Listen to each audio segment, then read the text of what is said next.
ನಮಸ್ಕಾರ, ವಿಶೇಷ ಕಾರ್ಯಕ್ರಮಕ್ಕೆ ಸ್ವಾಗತ. ನಾನು ವಿದ್ಯಾ ಮಲ್ನಾಡ್. ಕನ್ನಡ ಚಿತ್ರರಂಗ ಮಂಕ ಆಗ್ತಾ ಇದೆ, ಥಿಯೇಟರ್ಗಳ ಕಡೆಗೆ ಜನ ಬರೋದು ಕಡಿಮೆ ಆಗ್ತಾ ಇದೆ ಅಂತ ಚರ್ಚೆ ಆಗ್ತಾ ಇರೋ ಬೆನ್ನಲ್ಲೇ ನೆನ್ನೆ ಒಂದು ರೀತಿ ಆಟಮ್ ಬಾಂಬ್ ಥರ ಸದ್ದು ಕೇಳಿ ಬರುತ್ತೆ ಸ್ಯಾಂಡಲ್ವುಡ್ನಲ್ಲಿ. ಅದು ಕೂಡ ಡಾಕ್ಟರ್ ರಾಜ್ಕುಮಾರ್ ಅವರ ವಿಚಾರಕ್ಕೆ ಸಂಬಂಧಪಟ್ಟಂತೆ. ನೀವೆಲ್ಲರೂ ಕೂಡ ಏನಪ್ಪ ಹಿಂಗೆ ಆಗ್ತಾ ಇದೆ ಅಂತ ಕೇಳ್ತಾ ಇರ್ತೀರಿ. ಸೊ ಸಾರಾ ಗೋವಿಂದ್ ಅವರು ಫುಲ್ ರೆಬಲ್ ಆಗಿಬಿಟ್ಟಿದ್ರು. ಇಲ್ಲಿ ತನಕ ಅವ್ರು ನೋಡಿದ್ದೇ ಒಂದು ರೀತಿ, ನೆನ್ನೆ ನೋಡಿದ ರೀತಿಯೇ ಒಂಥರ ಭಯಂಕರವಾಗಿತ್ತು. ಹಾಗಾಗಿ ಏನಾಯಿತು, ಯಾಕೆ ಹೀಗಾಯಿತು, ಇದ್ರ ಬಗ್ಗೆ ಚರ್ಚೆ ಮಾಡಲಿಕ್ಕೆ ನಾವು ನೇರವಾಗಿ ಸಾರಾ ಗೋವಿಂದ್ ಅವರ ಮನೆಗೆ ಬಂದಿದ್ದೀವಿ. ಅವ್ರನ್ನ ವೆಲ್ಕಮ್ ಮಾಡ್ಕೊಳ್ತೀನಿ. ಸಾರಾ ಗೋವಿಂದ್ ಅವ್ರ ಬಗ್ಗೆ ನಿಮಗೇನು ಇಂಟ್ರೊಡಕ್ಷನ್ ಬೇಡವೇ ಬೇಡ. ನಿರ್ಮಾಪಕರು ಕೂಡ ಹೌದು, ಕನ್ನಡ ಹೋರಾಟಗಾರರು ಕೂಡ ಹೌದು. ಅದಕ್ಕಿಂತಲೂ ಹೆಚ್ಚಾಗಿ ಡಾಕ್ಟರ್ ರಾಜ್ಕುಮಾರ್ ಅಭಿಮಾನಿ ಸಂಘದ ಅಧ್ಯಕ್ಷರು ಆ್ಯಂಡ್ ಡಾಕ್ಟರ್ ರಾಜಣ್ಣವರ ಮನೆಗೆ ಅತ್ಯಾಪ್ತರು ಕೂಡ ಹೌದು. ಸೊ ಅವ್ರನ್ನ ವೆಲ್ಕಮ್ ಮಾಡ್ಕೊಳ್ಳೋಣ. ಸರ್ ನಮಸ್ತೆ, ಕಾರ್ಯಕ್ರಮಕ್ಕೆ ಸ್ವಾಗತ. ನಮಸ್ತೆ. ಹೇಗಿದ್ದೀರಿ ಆ್ಯಂಡ್ ಎಷ್ಟು ತಣ್ಣಗಾಗಿದ್ದೀರಿ ಇವಾಗ? ಚೆನ್ನಾಗಿದ್ದೀನಿ. ಯಾಕೆಂತ ಹೇಳಿದ್ರೆ ನನಗೆ ತೃಪ್ತಿ ಕೊಟ್ಟಿರೋದೇ ಕನ್ನಡ ಹೋರಾಟದಿಂದ. ಅದಕ್ಕೆ ಭಾಳ ಖುಷಿ ಇದೆ, ಭಾಳ ನಿಷ್ಠೆಯಿಂದ ಕೆಲಸ ಮಾಡಿದ್ದೀನಿ, ಅದರಿಂದ ಚೆನ್ನಾಗಿದ್ದೀನಿ. ಯಾಕೆ ಎಷ್ಟು ತಣ್ಣಗಾಗಿದ್ದೀರಿ ಅಂತ ಕೇಳಿದೆ ಅಂದರೆ, ನೆನ್ನೆ ನಿಮ್ಮ ಮುಖಭಾವ, ಮುಖಚಹರೆ, ನಿಮ್ಮ ಮಾತುಗಳು, ಶಬ್ದಗಳು, ಅದಕ್ಕೆ ಕೇಳಿದೆ. ಈಗ ಹೇಗಿದ್ದೀರಿ? ಎಲ್ಲ ಶಾಂತವಾಗಾಯ್ತಾ? ಸರಿ ಆಯ್ತಾ? ಯಾಕೆ ರಾಜಣ್ಣವ್ರ ವಿಚಾರದಲ್ಲಿ ಹಿಂಗಾಯ್ತು ಅನ್ಸುತ್ತೆ ನಿಮಗೆ? ಎಲ್ಲೋ ಒಂದು ಕಡೆ ನಿರುದ್ಯೋಗಿಗಳು ಇಂಥ ಕೆಲಸ ಮಾಡೋದು ಅಂತ ನಾನು ಅಂದ್ಕೊಂಡಿದ್ದೀನಿ. ಯಾಕೆ ಅಂತ ಹೇಳಿದ್ರೆ ಅವರೇ ಬೇಕಾಗಿತ್ತ ನಿಮಗೆ, ರಾಜ್ಕುಮಾರ್ ಅವರು? ಅವ್ರು ಕೇಳಿದ್ರ ಜಾಗನ? ಇಲ್ಲ ಅವ್ರ ಕುಟುಂಬದವ್ರು ಕೇಳಿದ್ರ? ಇಲ್ಲ ಆ ಒಂದು ಜಾಗ ಏನಾದರೂ ಕಮರ್ಷಿಯಲ್ ಮಾಡಿದಾರ? ಅಲ್ಲ, ಅಲ್ಲಿಗೆ ನೀನು ಒಂದು ಸಾರಿ ಹೋಗಿ ನೋಡ್ಕೊಂಡು ಬಾ. ಎಂತೆಂಥ ಜನ ಅಲ್ಲಿಗೆ ಬರ್ತಾರೆ.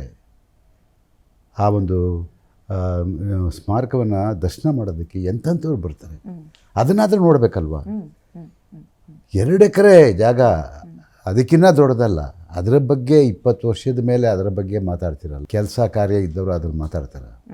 ಅದು ಅವರ 97ನೇ ವರ್ಷದ ಹುಟ್ಟುಹಬ್ಬ.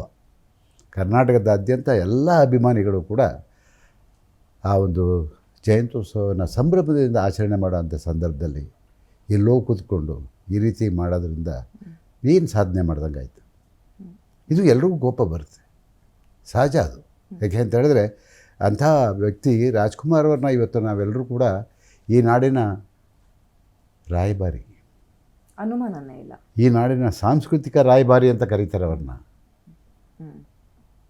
ಅವ್ರನ್ನ ನಡ್ಕೊಂಡು ಬಂದಂಥ ರೀತಿ, ಅವ್ರು ಮಾಡಿದಂಥ ಪಾತ್ರಗಳು, ಅವ್ರು ಕೊಟ್ಟಂಥ ಚಿತ್ರಗಳು, ಆ ಚಿತ್ರಗಳಲ್ಲಿ ಕೊಟ್ಟಂಥ ಸಂದೇಶ, 206 ಚಿತ್ರಗಳಲ್ಲಿ 206 ಚಿತ್ರನ ನೀವು ನೋಡ್ಕೊಂಬನ್ನಿ, ಒಂದಲ್ಲ ಒಂದು ರೀತಿ ಸಂದೇಶ ಸಮಾಜ ಕೊಟ್ಟಿದ್ದಾರೆ. ಅಹಿಂಸಾ ಚೇತನ್ ಅವರು ಒಂದು, ನೀವು ನಿರುದ್ಯೋಗಿಗಳು ಮಾಡೋ ಕೆಲಸ ಇದು ಅಂತ ಹೇಳಿದ್ರಿ ನೀವು.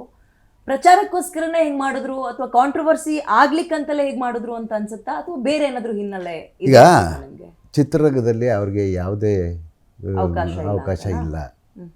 ಬೇರೆ ಏನಾದರೂ ಒಂದು ಕೆಲಸ ಹುಡುಕೋಬೇಕಲ್ಲ. ಆ ಪುಣ್ಯಾತ್ಮ ಇಟ್ಕೊಂಡಿದ್ರು. ಮಹಾತ್ಮ ಗಾಂಧೀಜಿ ಈ ನಾಡಿಗೆ ಸ್ವಾತಂತ್ರ್ಯ ತಂದುಕೊಡೋದಕ್ಕೆ ಆ ಅಹಿಂಸಾ ಪದವನ್ನು ಬಳಸ್ಕೊಂಡಿದ್ರು. ನೀವ್ಯಾವುದಕ್ಕೆ ಬಳಸ್ಕೊಂಡಿದ್ದೀರಾ? ರಾಜ್ಕುಮಾರ್ ಟೀಕೆ ಮಾಡೋಕ್ಕೆ ಆ ಅಹಿಂಸಾ ಪದವನ್ನು ಬಳಸ್ಕೊಂಡು ಇವತ್ತು ಹಿಂಸಾ ರೂಪ ತಾಳೋಂಗೆ ಮಾಡಿದ್ದೀರಲ್ಲ, ಇದು ಎಷ್ಟು ಮಟ್ಟಿಗೆ ಸರಿ?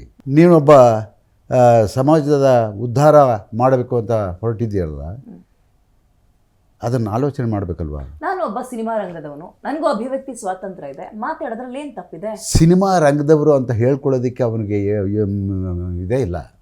ಯಾಕೆ ಅಂತ ಹೇಳಿದ್ರೆ ಸಿನಿಮಾ ರಂಗದಿಂದ ಹೊರಗಡೆ ಹೋಗಿ ಭಾಳ ವರ್ಷಗಳಾಗೋಯ್ತು.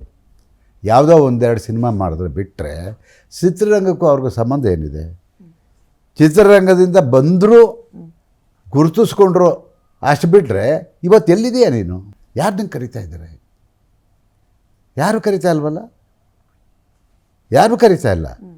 ಈಗ ಆ ವಂಚಿತರಾಗಿರೋದ್ರಿಂದ ಪ್ರಚಾರಕ್ಕೆ ಬರೋದಕ್ಕೆ, ಈಗ ಪ್ರಚಾರಕ್ಕೆ ಬರೋದು ಯಾವಾಗ ಹೇಳಿ? ಕಾಂಟ್ರವರ್ಸಿ ಯಾವಾಗ ಮಾಡಿಕೊಂಡ್ರೆ? ಯಾವಾಗ? ದೊಡ್ಡವ್ರ ಬಗ್ಗೆ ಮಾತನಾಡಿದಾಗ. ಇವತ್ತು ರಾಜ್ಕುಮಾರ್ ಅವ್ರಿಗೆ 2 ಎಕರೆ ಜಾಗ ಕೊಟ್ಟಿರೋದಕ್ಕೆ ಮಾತಾಡಿದೆಯಲ್ಲ. ನಾಳೆ ಸುಮಾರು 200 ವರ್ಷಗಳ ಕಾಲ ನಾವು ಬ್ರಿಟಿಷರ ಗುಲಾಮರಾಗಿದ್ದು, ಅದಕ್ಕೆ ಸ್ವಾತಂತ್ರ್ಯ ತಂದು ಕೊಟ್ರಲ್ಲ ಮಹಾತ್ಮ ಗಾಂಧೀಜಿ. ಅಂಥವ್ರ ಬಗ್ಗೆನೂ ನೀವು ಮಾತಾಡ್ಬೋದಲ್ವಾ? ಅಂಥವ್ರ ಬಗ್ಗೆನೂ ಇವತ್ತಲ್ಲ ನಾಳೆ ಮಾತಾಡ್ತೀರಾ? ಇವತ್ತು ಇದನ್ನು ಬಿಟ್ಟರೆ ನಾಳೆ ಅದನ್ನು ಮಾತಾಡ್ತೀರಾ? ಇವತ್ತು ಇದನ್ನು ಬಿಟ್ಟರೆ ಇನ್ನೊಬ್ಬರ ಬಗ್ಗೆ ಮಾತಾಡ್ತೀರಾ? ಸಮಾಜ ಉದ್ಧಾರ ಮಾಡೋದಕ್ಕೆ ಇದೆಲ್ಲ ದಾರಿ.